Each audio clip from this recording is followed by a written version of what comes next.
Imagine the richest country in the world. A country that produces 27% of global GDP.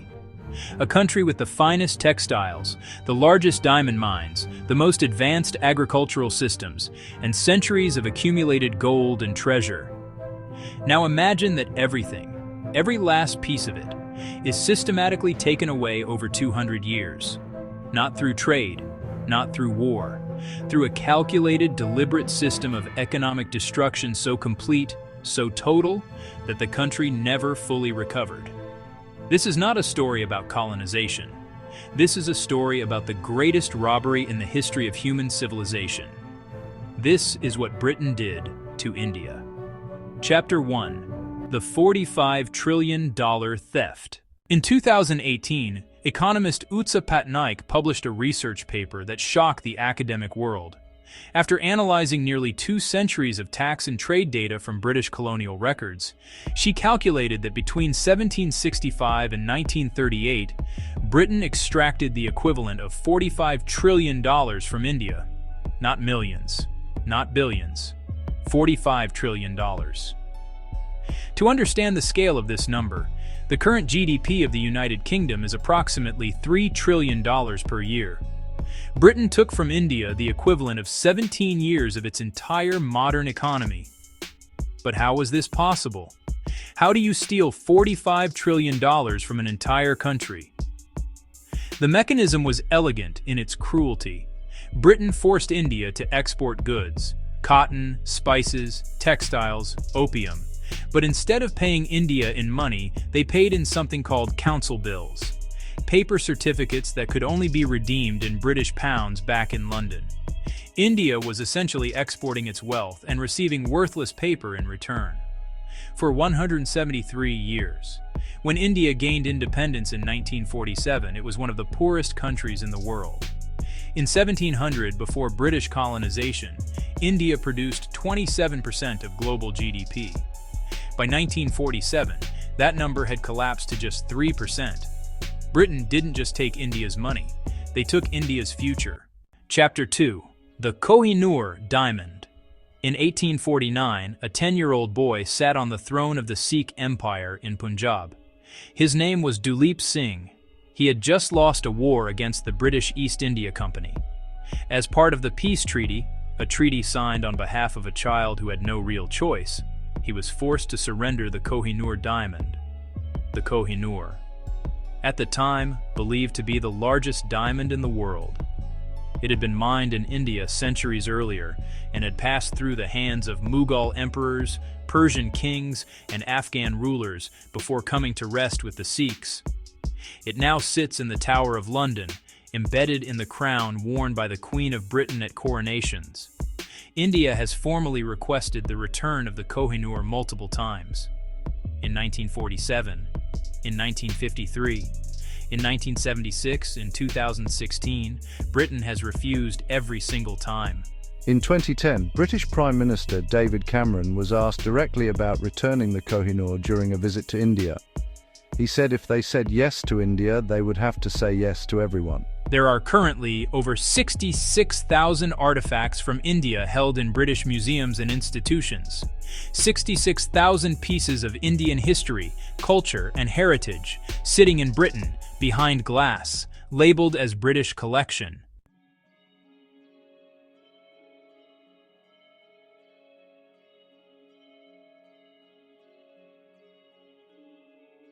In 1943, Bengal was the richest province of British India. It had fertile land, a thriving agricultural economy, and had fed millions of people for centuries. That year, 3 million Bengalis starved to death. Not because there was no food. Bengal was still exporting food to Britain while its own people were dying in the streets. Winston Churchill, who was British Prime Minister at the time, was personally informed of the famine and its death toll. His response was to ask why Gandhi had not died yet. When his Secretary of State for India sent a telegram pleading for emergency food supplies to be sent to Bengal, Churchill's office sent back a note asking why, if the situation was so serious, the population of India was still increasing. Churchill later wrote in his memoirs that Indians were a beastly people with a beastly religion. He expressed no regret about Bengal. The famine killed more people in Bengal in 1 year than Britain lost in the entire Second World War. It remains one of the least discussed atrocities of the 20th century.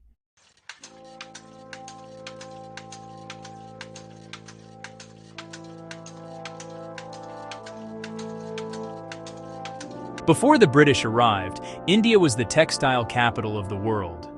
Indian cotton and silk were the most sought-after fabrics across Europe, Asia, and the Middle East. The city of Dhaka produced a cotton fabric so fine it was called woven air. European aristocrats paid fortunes to own a single piece of it. India controlled over 25% of global textile exports. When the British East India Company consolidated power, they introduced policies specifically designed to destroy Indian textile production.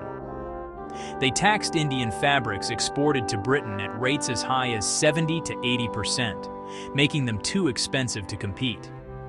At the same time, British textiles flooded Indian markets completely tax-free.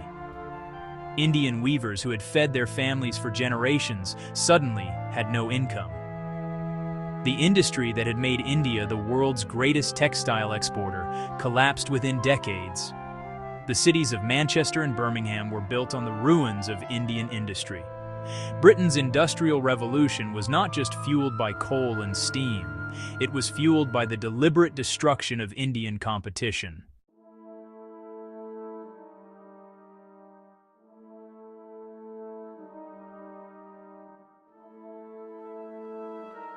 India has historically been called the Golden Bird, Sone ki Chidiya. For centuries, India was the world's largest importer of gold. Traders from across the world brought gold to India in exchange for spices, textiles, and other goods. Over thousands of years, an enormous amount of the world's gold accumulated in India, in temples, in royal treasuries, in the hands of ordinary families who saw gold as security across generations.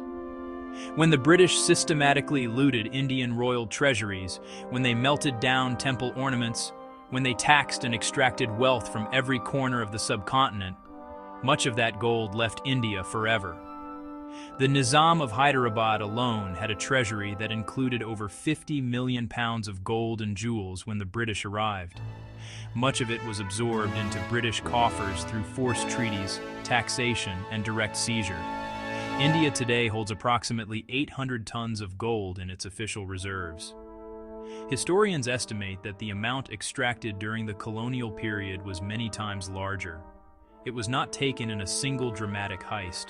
It was taken slowly, systematically. Over 200 years, so gradually that each individual transaction seemed almost legal.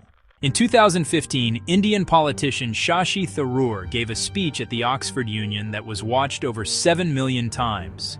He argued that Britain owed India reparations for the damage caused during colonization. He calculated that even a symbolic payment of £1 per year for 200 years would not begin to address the scale of what was taken. The audience, largely British, gave him a standing ovation. Britain has never formally apologized for its colonization of India. It has never paid reparations. It has never returned the Kohinoor. It continues to hold 66,000 Indian artifacts in its museums. The robbery is not ancient history. Its consequences are visible in India today, in its infrastructure, in its poverty rates, in the 200 years of development that were stolen before they could happen. India is rebuilding, but it is rebuilding from a starting point that was deliberately chosen for it by someone else. This is India Untold. Subscribe, because the story goes even deeper than this.